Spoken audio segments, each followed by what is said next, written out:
The title we've chosen for these series of podcasts, with some of the past builders of today's Bhutan, is Footsteps in the Sands of Time, which comes from a poem by Longfellow.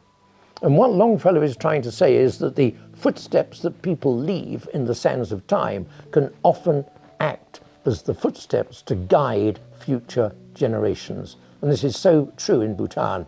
And what we're trying to do is to talk to some of the builders of Bhutan over the past 4 decades. And I'm very delighted to be here in the house of my very good friend, His Excellency Dasho Sonam Tobden Rabgye, who has had a most distinguished diplomatic career and comes from a most distinguished family. And so let's have a little chat with Dasho Sonam Tobden Rabgye. Good, Dasho, thank you very much for the coffee. Nice to see you again in your lovely house here in the middle of Thimphu. Thank you. It's quite a difference from the old houses that government servants used to occupy. Absolutely. I think in those days to get a good fresh coffee was almost impossible. It was indeed, wasn't it? If you had some coffee and condensed milk, then that was very special. Yes. I remember I used to bring bags of coffee with me at Nescafe. Now, here we are, delicious cappuccino. Yes. What a difference in time. And just thinking back, I had the great honor of meeting your late father several times. And what a distinguished man he was. What do you remember from those days when you were a kid? And beforehand, your family? Yes. Well, Michael, my earliest memories of my father was, as you said, when he was a government servant, staying in a bungalow in Thimphu. That's right, up towards Mochi Tang. Yes. And he was appointed chief of survey by the third king. Right. I guess he had 2 missions. One is to set up the Department of Survey from scratch, literally. They just had a handful of people and barely any equipment. And His Majesty the Third King specifically... So he was in the Third King's time. Right. Told him to work on the international boundary between India and Bhutan. And apparently he and his... Interesting, delicate issue then. Yes. And apparently they achieved that within 6 years with a small band of surveyors, and it must have been very challenging. Because when they started, they were measuring land with chains. With a chain, that's right. So, and even the Land Commission building that we see today was actually initiated by my father with the UN assistance. But unfortunately, he wasn't around when it was inaugurated. So now it's much bigger than it was. Yes. And then, as you know, he also served in Tibet in the 1950s. He was the Bhutanese representative looking after an enclave in southwest Tibet called Togden. Which was Bhutanese? It belonged to Bhutan. It was Bhutanese territory, actually, and he would collect taxes and send it back home. And so what's become of that little area now? Well, it's now part of China. I don't think anybody has ever been back to see that place. But it belonged to Bhutan in the 50s? In the 50s, apparently it was given to Shabdrung, Shabdrung by the king of Ladakh. So there's an interesting backstory to it. The Shabdrung helped the king to cure his princess of an illness. Probably it was leprosy. But Shabdrung performed rituals and prayers, and she survived. So it seems out of gratitude. He offered these 8 villages, 8 monasteries, apparently. So what we're saying, Dasho, rather interestingly, in the light of today, far from China claiming bits of Bhutan, Bhutan could claim bits of China, which is a rather interesting switch on the border situation, isn't it? Yes. So that was your late father, or your Yes, right. yes. Right. So then he came to Bhutan, looked after the survey, and what about you as a child? Where did you live? Well, Michael, if I may, since we talked about connection with Tibet, actually Right. there's another link. Right. My grandfather was the last Bhutanese representative in Lhasa. The last Bhutan ambassador to It was, Lhasa. It was you could say, yeah, he was Right. a trade representative, Right. but there were not many embassies there. That's and right. when we Yes. talked to our parents and grandparents, there was a representative from UK, Germany, India, Right. and Bhutan. And so he was the trade representative there, and that's where he met my mother, who's from Tibet actually. Really? A very old family. Right. They can trace their ancestry to several generations. Right. So I came to know that those days we had this connection with Tibet, not only in the presence of a representative in Lhasa, but our grandfather used to go to Tibet to trade, to barter, to do barter trade. Would they go over the mountain passes? Absolutely. Right. It must have been really difficult because those days, south of Bhutan, India was, I think, almost inaccessible. That's right. Because of the forests and malaria. That's right. And so Bhutanese would actually go to Tibet to... And also in the days before Indian independence, the big challenge to Bhutan was keeping the British out, wasn't it? Absolutely, I mean, yes. there is a letter in Ugyen Choling Palace where the man who has become the first king warns all the Penlops to beware the wicked British who were trying to take over Bhutan. So this would have been in the days of your grandfather. Yes, And yes. so then, what about yourself though? What's your earliest memories? Well, those days, as you would well know, Michael, there were practically no schools in Bhutan. That's right. And thanks to His Majesty, the third king, who, of course, his first interaction with India was with Nehru. And then after Nehru's historic visit, Bhutan literally opened up. And then one of the offers that I think India made to Bhutan was to give scholarships to Bhutanese. So I was probably not the first batch. The first batch would have been people like late Lempu Si, and some of them are still alive today, who went to study in India. So we were probably the next group, but by then the roads were just being constructed. So this would have been in the 60s. Early 60s. So I had the great opportunity of studying in a wonderful Jesuit school called St. Joseph's North Point in Darjeeling. And when I look back, I was really fortunate because the education was excellent. These Canadian Jesuits, there was Jesuits from South India, and they gave an all-round teaching, extracurricular activities. Is this where Father Mackey came from? Father Mackey was from the college, yes, St. Joseph's College. But there were Father Van, there was a Father Van, he was in the school there. So we got an excellent exposure to life actually, boarding school. So I attribute a lot of my skills, if I may say so, including public speaking and so to the training I got by these Jesuit fathers, who were extremely strict, by the way. So I have to ask you, Dasho, you acted in a play recently, so do your acting skills come from those days? Absolutely. I didn't know it, I still had it, but with a little bit of goading from these young producers and directors. So I developed a fondness for drama and theatre. And how did you get to Darjeeling in those days?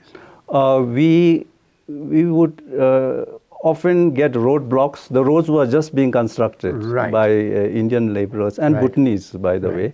So the roads were very rough, but we could actually go by road.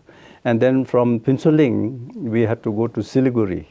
and then go by bus to Darjeeling. Right, so it's quite a So, journey. yeah, so we had to make a group, and usually the eldest person, student, would be in charge, and so we were just Were your bundled up. parents a bit worried about sending you off? They must have been worried, but there was not much choice, I guess. But it was an adventure. We never really thought it was that difficult. All right.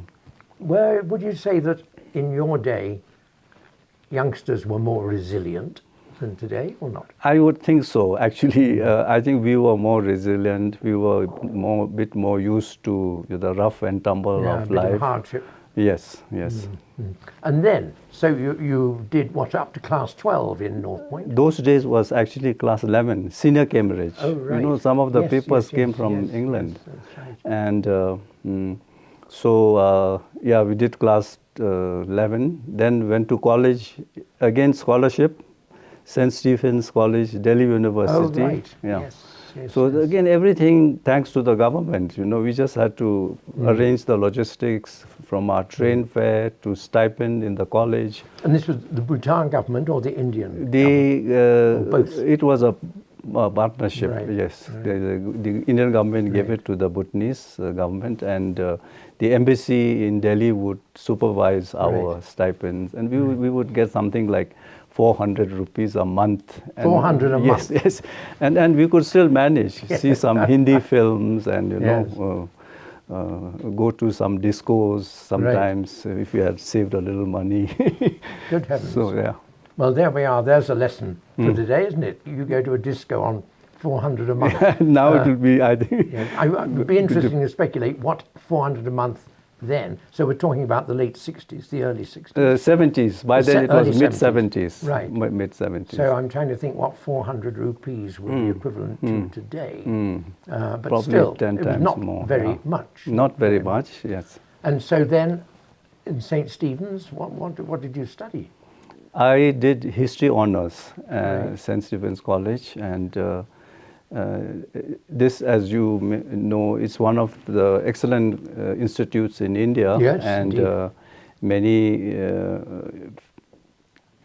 foreign service officers from India have been to have studied there. Right. So it was a great privilege to be there also, and we still keep in touch with some of my classmates. And during this time, your father was here working in survey? Yes, he was in survey. He was Right. still in survey. And you came home for holidays, presumably? Yes, yes. And he would tell a very interesting, made some very interesting remarks. He said that when he would meet his counterparts, you know, meaning expats, UN, few diplomats that were here in Bhutan, or when he traveled to India on official work, you know, the normal conversation. Yes. How many children do you have? Right. And then he would say, I have 7 children. And where are they?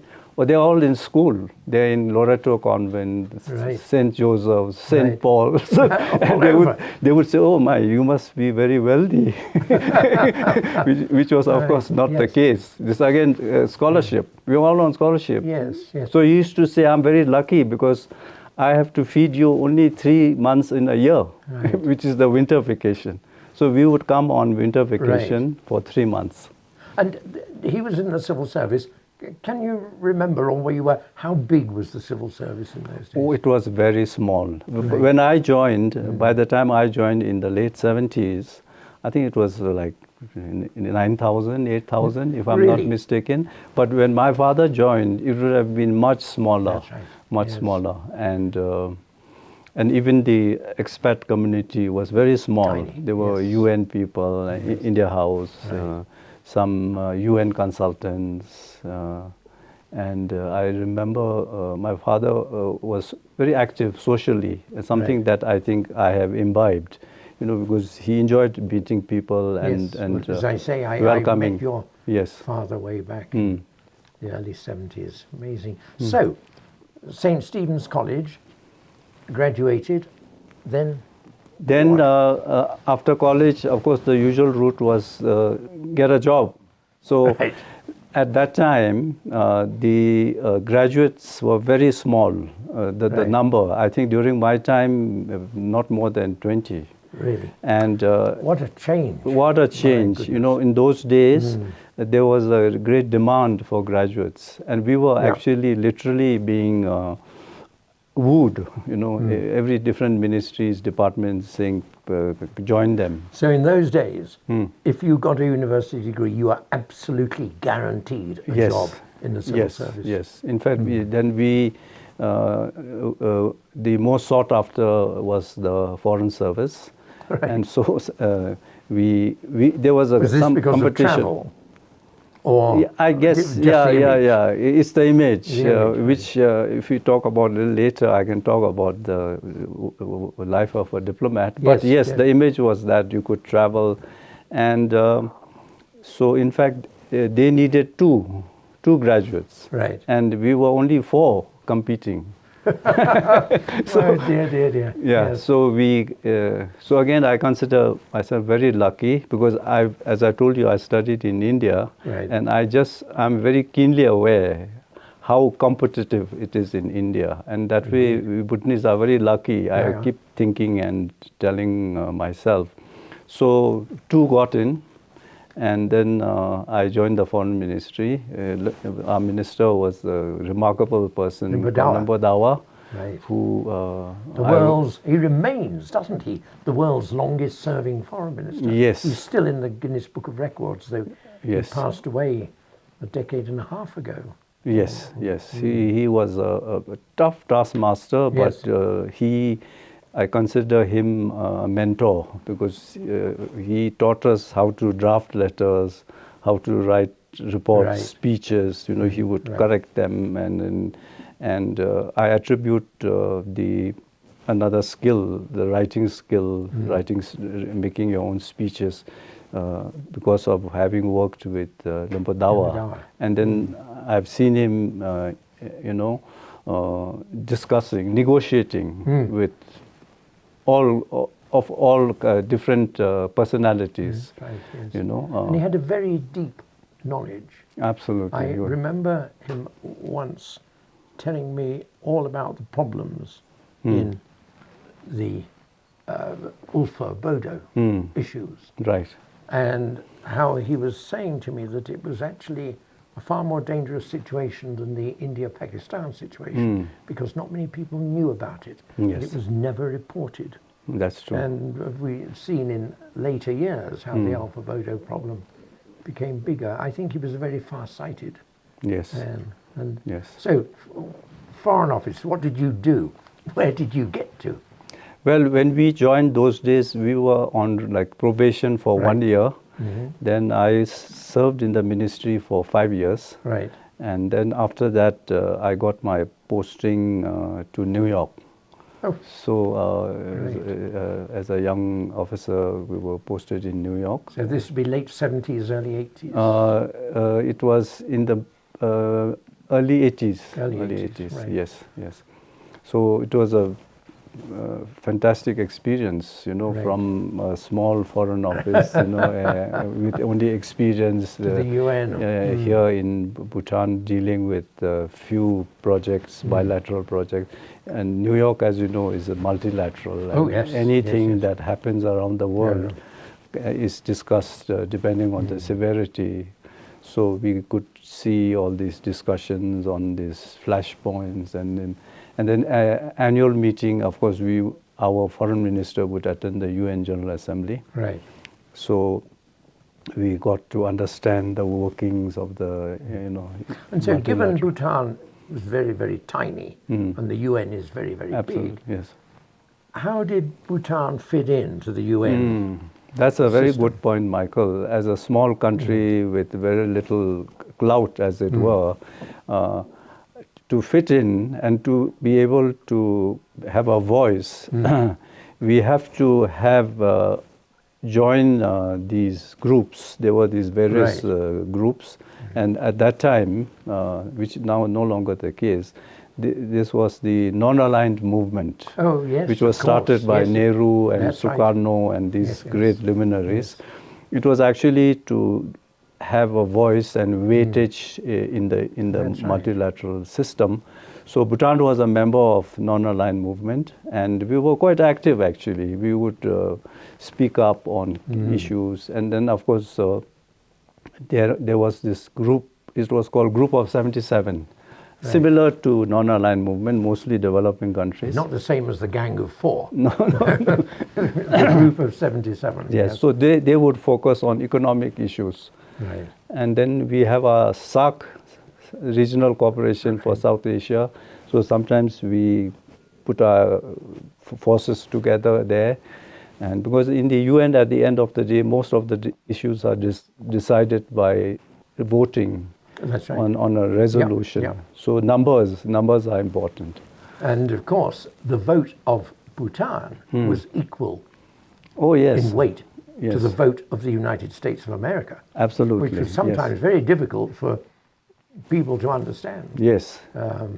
And if I may say that while I said we voted in these groups or blocks, sometimes if Bhutan felt that an issue was very important and we didn't agree with, Right. sometimes we didn't agree with the bloc, and Right, we would right. vote independently. Right. So, so there were times based on principle we took, and that was, I think, appreciated. Which was very important in those days, wasn't it? Because the treaty with India then implied what many people saw Yes. as a diminution of Bhutan's sovereignty, in that I think the wording was Bhutan agreed to be Guided. by the advice of the government of India in the conduct of its foreign affairs. That now has been changed. That has been changed. But in those days, did you find that was a very important issue? or- Yes, I'm glad you mentioned this, because this comes up very often, and even Right. in the media. And while it is true we had that treaty, which was a legacy with the British. Right. Yes. Yes. And I can tell you with all certainty, in my experience as a diplomat in Geneva and in New York, this treaty never came in the way of Bhutan asserting its own sovereign right based on our own national interests. Right. So it was there, but it never really came in the way, if I may Interesting. say so. Some outside observers in those days considered it meant that Bhutan was really a part of India. Yes, And yes. that was not the case. That was at not all. the case, and I'm glad that now this has been completely Sorted out. sorted Yes. out with the revision of the That's treaty. right. Yes, one of the great triumphs Yes. of the fourth king. Yes, yes. And I think what is important, this brings another issue in mind, is that relationships are based on, there are certain strong foundations. Right. And I think that way the relationship between India and Bhutan under the monarchy has very strong roots. That's right. And I think treaty or no treaty, actually it's based on bilateral relations, our own interests. And something, Dasho, which is so important, which is trust. Absolutely. And one does get the feeling, and this is the sense I've always had, which is there's a great deal of trust between India and the monarchy of Bhutan. Yes. And it doesn't matter which government one has in India, that foundation of trust with the monarchy has always been there. Yes. And this is something that I observed firsthand. Right. As a young Foreign Service officer, I've seen the way His Majesty, the fourth king, engaged with India. That's right. And the great respect and regard that the Indian government has for His Majesty, fourth and the fifth king. And the fifth, yes. Our kings have been has spared no effort to build on this trust and friendship that exists between the two countries. And there's this concept of trust in diplomacy and in foreign relations is something which one feels perhaps today has got a little bit lost in the world. And it is so important. And the Bhutan-India relationship really is a great manifestation of the importance of Yes, trust. I think this can be is exemplary because Yeah. we have not let any situation affect that, Right, and right. so Yeah, I think it's a great example. And as somebody once said, geography dictates foreign policy. Well, And, indeed, and you we can't are very change geography. keenly aware of that. Yes, and the yes. good news is that we have stood the test of time. That's I right. think we have a track record of Through some this. very difficult times. Yes, as well. difficult times, challenging times. That's You right. can imagine even Bhutan, what our leaders must have faced, during the times of the 60s, That's right. the problem between India and China, and then the border issue. And then the annexation of Tibet. Tibet, and yes, so on. yes. Yes, it's something that I think Dasho knows.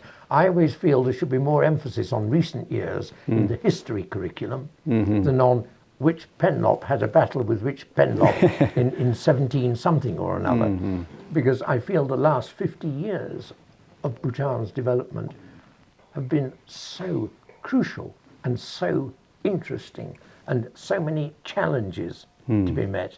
I think it's a pity if young people don't realize Yes, yes. that many people who helped Bhutan face those challenges are still with us That's today. True. That's true. And their contribution perhaps isn't given sufficient weight. Yes. That way I must say and admire that, again, our monarchs have valued the contribution made by, for example, former Indian ambassadors who Right. served in Bhutan during very difficult times, right. when we were developing our infrastructure, 5-year plans. So they have been invited on special occasions, Right. like the 100th anniversary monarchy, yes, marriage. So I think that brings us to, while we talk about relations between countries, is relation, at the end of the day, is relation between people. We are not Yes. talking about Well, some... it's not tables and chairs. Yeah, it's That's right. people. Yeah, So no. I think that is very important message and lesson for everybody, especially for Bhutan, which is a small country, because a lot of the achievements, if I may say so, or the excellent relations we've had with India, with Switzerland, with Austria, with Japan, Kuwait. Kuwait is all based on, firstly at the highest level, the third king, royal grandmother, Australia, Colombo plan, no? Right. And then it kind of facilitates, and then the relation develops, becomes stronger. As you know, with Switzerland, it was personal. Very much so, yes. Yeah. But then I think Dasho is absolutely right. At the end of the day, all diplomacy becomes personal. Yes. How A gets on with B. And we see this today. Which is very important, because I think sometimes we lose sight of this. I mean, I don't mean Bhutan, everywhere in the world. That's right. Things become sometimes very transactional. That's We right. say, you do this, what you do for Yes. me. I think we should leave that aside and just have trust, friendship. Yes. If somebody reaches out. But to come back to you, Dasho, having served in New York, what then? So after New York, I came back, and then very soon after I came back, Limpo Dawa asked me to go to Delhi. Right. Within like a month or so. There was not Right. much time given, but that was to set up a press division in the Bhutan embassy. Because we never had a press division in any of in our embassy in Delhi.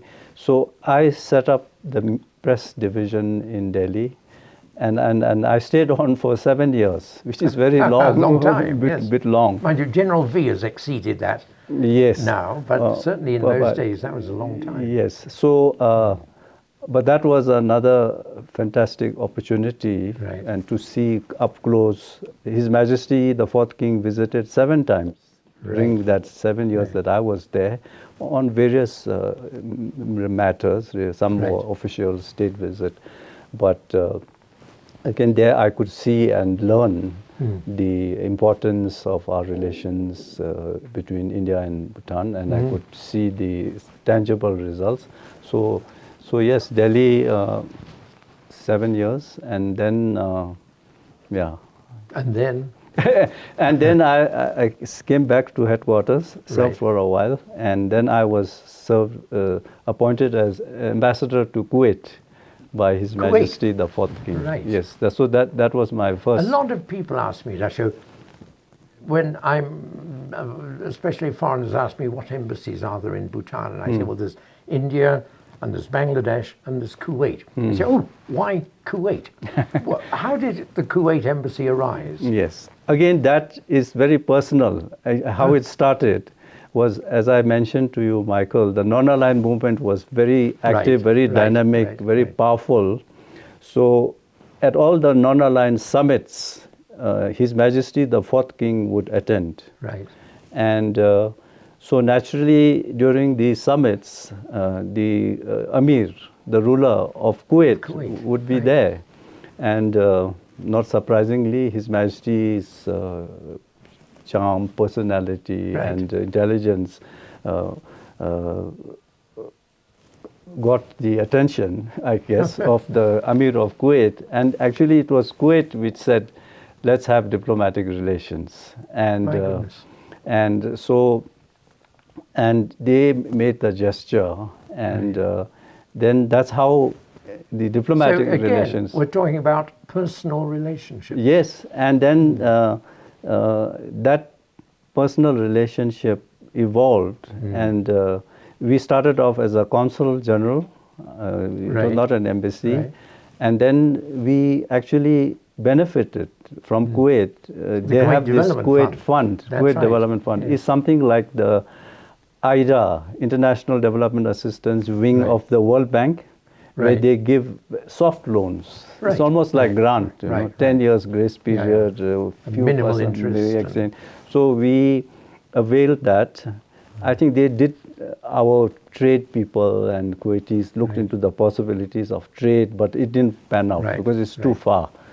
So we had excellent relations with Kuwait, which has become even stronger because after the Kuwait was invaded by Iraq, Bhutan was the first country to reopen the embassy. Yeah, it was to show solidarity. And the poor Bhutan ambassador to Kuwait at the time was former Limpo Penjo. Sangye Penjo? Yes, Sangye Penjo. He was the first ambassador. Tried to escape and was intercepted by the Iraqis, I understand. Yes. I heard this interesting story that they were escaping, and some friends, expats, Indians actually, they helped. Really? Yeah, they had contacts in the border and they escaped. But while the oil fields were still burning, His Majesty commanded Lempo C, late Lempo C, to go and make sure the embassy is opened. And this was again to show solidarity. With the Kuwaitis? Yes, and this is something they have never forgotten. At least this generation, they still remember. Very much so. Everywhere I went, whether it was the taxi driver or the golf coach in the hunting and equestrian, they said, oh, Bhutan, you opened your embassy, we're very grateful. And we were the first country to condemn the invasion, by the way. Yeah, I was in the press in Delhi, and I went around personally issuing that press release. To all the other embassies? To the newspapers. The newspapers, I went in the Times of India, Hindu. There was no social media then? Yeah, you had to call, and you could email was there, but nothing like personal, as I told you. You're absolutely right, that emails are all very well, but when you get a lovely handwritten letter from somebody, it counts. And I just have this good example. Lord Rothschild passed away a week ago, and His Majesty has sent a message to Hannah Rothschild, who we met here. And the email message has been followed up by a hard copy. And it's the hard copy which really means something. That's true. And in those days, it was nearly all hard copy. Yes. So, after Delhi, Kuwait. Then Kuwait, and how many years in Kuwait? 3 years. So 3 years, and it was a wonderful experience for a young ambassador. Right. Because Kuwait, the diplomatic community is not that Not big. big, It's not okay. neither small, but for me and my wife, it was a very good exposure and training. Right. And have you got things here from Kuwait? Some of these In are your from house, Kuwait, really? and we had some wonderful colleagues. Did you say that these chairs were sitting in? You got in Kuwait? Yes, we bought Right, it. well, there in, we are, so- yes, so we. I still remember the ambassador of Malaysia and his wife, Right. the Argentinian ambassador. They were so warm and welcoming, Right. and they saw that my wife and I, we were quite young Right. as an ambassador, but they would welcome us to their house, and we learned table etiquette, setting how you Right, set up the which table. knife and fork. Yeah, because we didn't have any Right. training. So we learned so much from them Right. in the art of entertainment. Right. And then in fact, we got together these, including the British ambassador, was a lady, and then we even organized a reception where we invited about 200 people Really? at a hotel where we Right. all chipped in. Right. So, When you say we all chipped in, you mean all? these friends of ours, they the all, British, the German helped, ambassador and his wife, lovely. and there's some Kuwaitis, local friends. And so from Kuwait? From Kuwait, then I came back, served in the headquarters for some time, and then my next posting was in Geneva as ambassador in 2003. So that would be to the UN. It's basically to the Right. UN, but as you know, we have diplomatic relations With with a the number other of countries. European Yes, countries Norway, developed during Sweden, that time. Denmark, That's Finland, Netherlands. Yes. So from Geneva, I was covering these countries and accredited to these Right. countries. But yes, Geneva is primarily And what a multilateral. marvelous opportunity to get to know a whole lot of countries in Europe. Yes, absolutely. So Geneva is a happening place also. The Right. WTO That's is right. based there. The UNCTAD, UN United Development Nations for Commission for Trade and Development. Yes, Yes. which has done some fantastic work for Bhutan, by the way. Right. They have helped Bhutan in the trade ministry and WIPO. So Now, we I have worked to on- ask you a very delicate question. At one stage, the population of Bhutan rose to the official UN figure of 1.6 million. And then everybody realized that that was not true. And there was this challenging issue of reducing the figure to the more realistic 700,000 or 800,000. Were you involved in that at all? No, fortunately, no, I was not involved in that. Right, right. But then, Michael, it's I think it's quite not a secret, but many countries, actually their populations are not very accurate. Oh, absolutely, absolutely. and you can imagine a country But like that was Bhutan. especially true with Bhutan, Yes, wasn't it? yes. But And, the story is that when we were joining the UN, one of the criteria was population. That's right. So it had to be 1 million. So we could sort of guesstimate and say there are about 1 million. But I always found it very entertaining that even until quite recently, one or two UN organizations and the CIA website on Bhutan still gave the population of 1.6 million, even though there had been the census, which clearly showed it was sort of 750,000. So, as you say, population size is pretty difficult to determine sometimes. However, so Geneva, Yes. and any interesting tales from Geneva? Oh, Geneva, Michael, since we talked about personal relationship, I made an extra effort to reach out to the Schultes family. And right. as you know, von Yes. Schultes and Yes, yes, Monica were personal friends of Royal Grandmother That's and right, His very much Majesty so, the yes. Third King. And then we kept in touch with their children. Right. Who are Andy, still- remember yeah. Andy? They came here. Indeed. Because Yeah. of you also.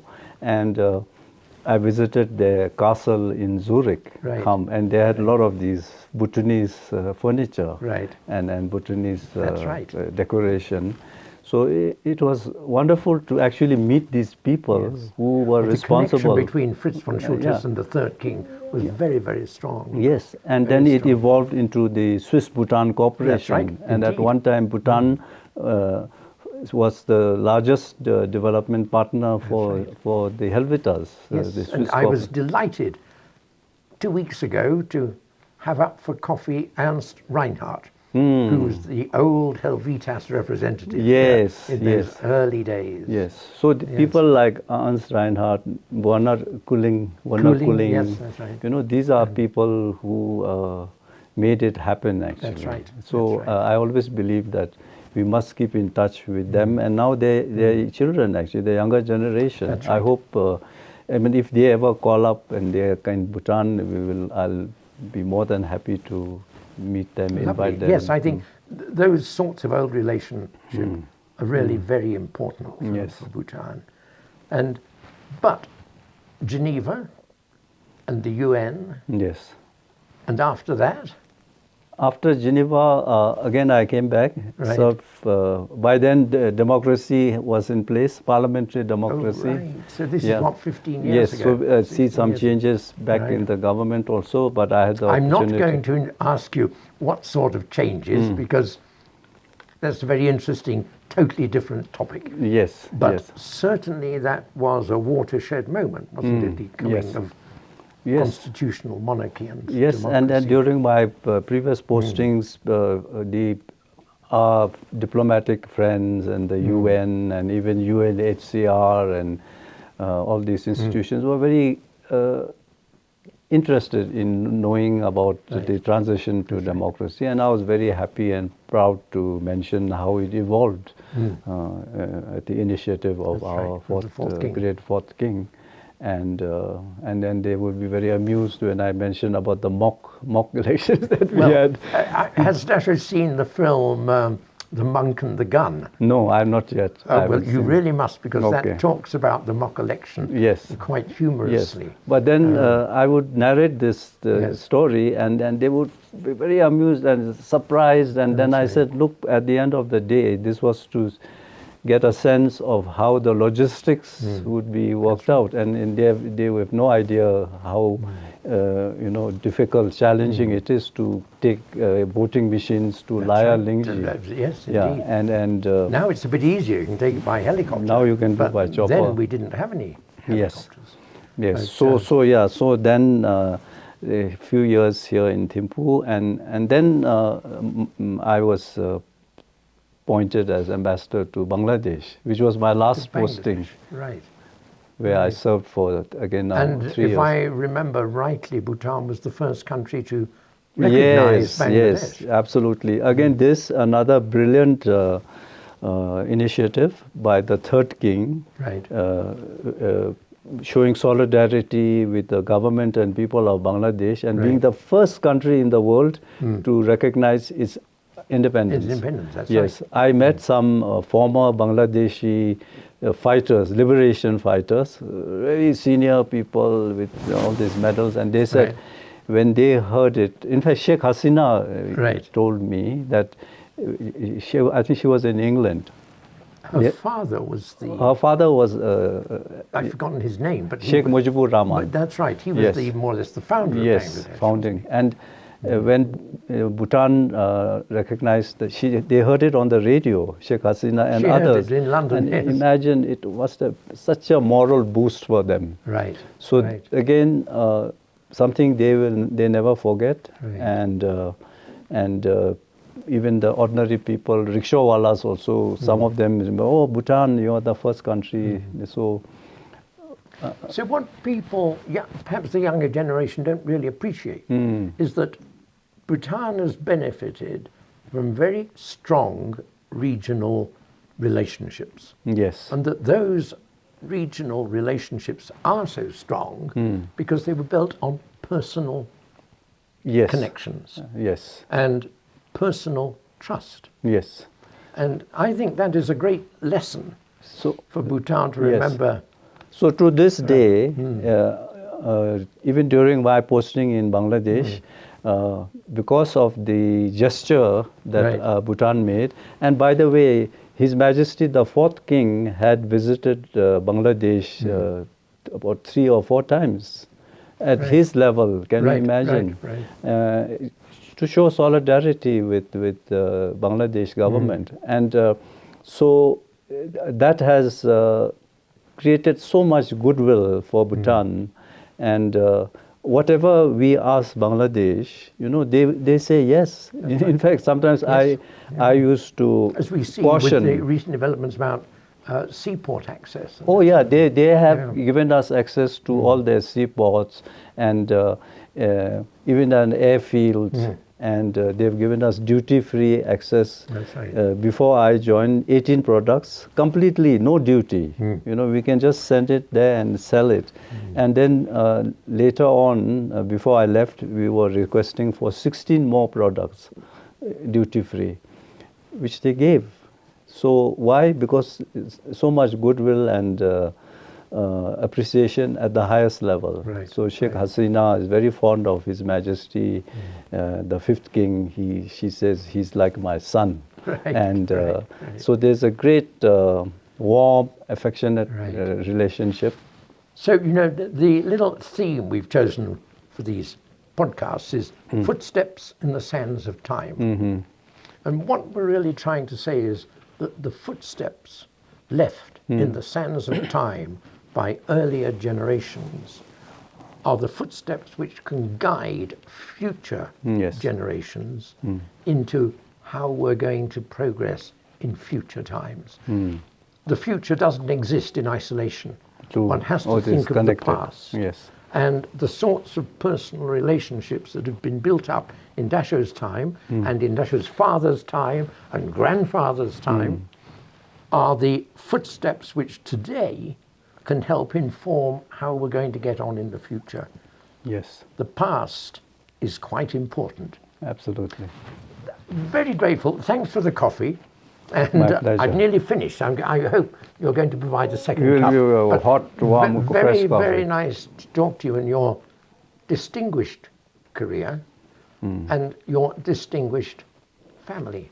Thank you. I think when we speak of family, I must mention that I'm very grateful to my also immediate family, my spouse and my children. Well, yes, of course, we always ignore them. Yeah, they are not here. But I'm telling you, Michael, this is something many are not aware in Bhutan and other countries. Spouses play a very important role in diplomacy.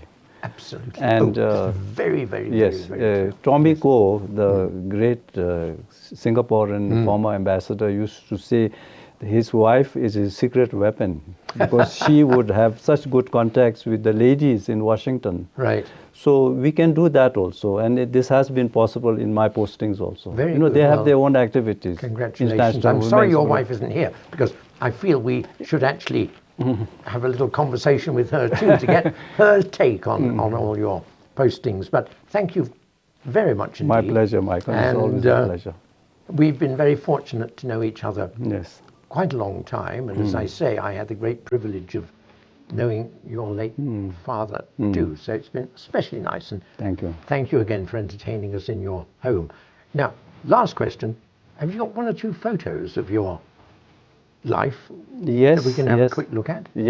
And what we'll do, if we may, we'll get them and we'll insert them in the conversation. But thank you again. Thank you. Very kind. Thank you. This photo with His Majesty the Great Fourth was taken at the Linkana, where His Majesty very graciously hosted a lunch for me and my wife before my posting to Brussels. And this photo with, again, my family and my late sister is with His Majesty, who most graciously had awarded me the appointed me as ambassador to Bangladesh. This is with Her Majesty Ajidojom when we were posted in New York. And this is when I was posted in Geneva with Her Majesty Ajay Sangye. Also in Geneva with Her Majesty Ajay Siringpem. This photograph is in New York with the late Lempo Dawa, and the then UN Secretary General.